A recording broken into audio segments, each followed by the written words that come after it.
আসসালামু আলাইকুম রহমতুল্লাহ। একজন ভাই জিজ্ঞেস করছেন যে 12 ইমাম যে আল্লাহ তাআলার পক্ষ থেকে নিয়োগপ্রাপ্ত, এই তথ্য আপনি কোথায় পেলেন? আধুনিক স্কলারদের থেকে, বিশেষ করে ইংলিশে লেখা বই থেকে উনি জানতে চেয়েছেন। ইংলিশে লেখা বই বলতে উনি যেহেতু আরবি বুঝেন না এবং বাংলা বই পড়তে অভ্যস্ত না, ইংলিশ মিডিয়ামের এবং বিদেশে থাকেন, তো ইংলিশে কোন কোন বইতে এ বিষয়ে লেখা আছে এটা আমার জানা নেই। আর আরবিতে তো শিয়াদের বইতে লেখা আছে, যেটা আমি ভিডিও করব ইনশাল্লাহ পরবর্তীতে। তো এই মুহূর্তে আমি একটা লাইন দেখাচ্ছি, এটা হচ্ছে জন মরফির লেখা বই। এই বইটাতে দেখেন, এই যে লেখা আছে যে Shiite Muslims believe that imams are leaders appointed by God, ঠিক আছে, use their divine insight to guide their people. According to Shiite Muslims, there are only 12 imams who are direct descendants of the prophet.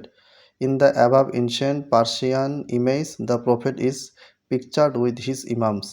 ঠিক আছে, কি বুঝলেন দেখেন? তার মানে হচ্ছে যে এই 12 জন ইমাম, এখানে স্পষ্টভাবে বলা আছে যে that imams or leaders appointed by God. নাউজুবিল্লাহ, আস্তাগফিরুল্লাহ। এখানে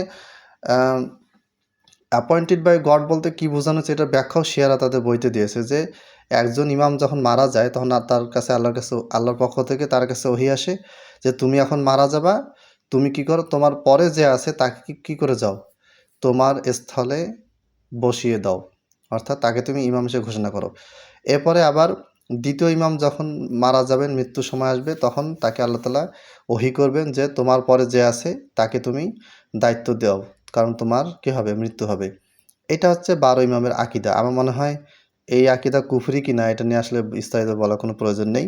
এটা খুবই কমন আকিদা তাদের। আসলে এই বিষয়গুলি আপনাদের সামনে ওইভাবে তুলে ধরা হয়নি। তো তুলে না ধরার কারণে আপনাদের কাছে এগুলি নতুন মনে হচ্ছে, কিন্তু এগুলি নতুন কোনো বিষয় না। দেখেন জন মরফি সে পর্যন্ত এটা জানে।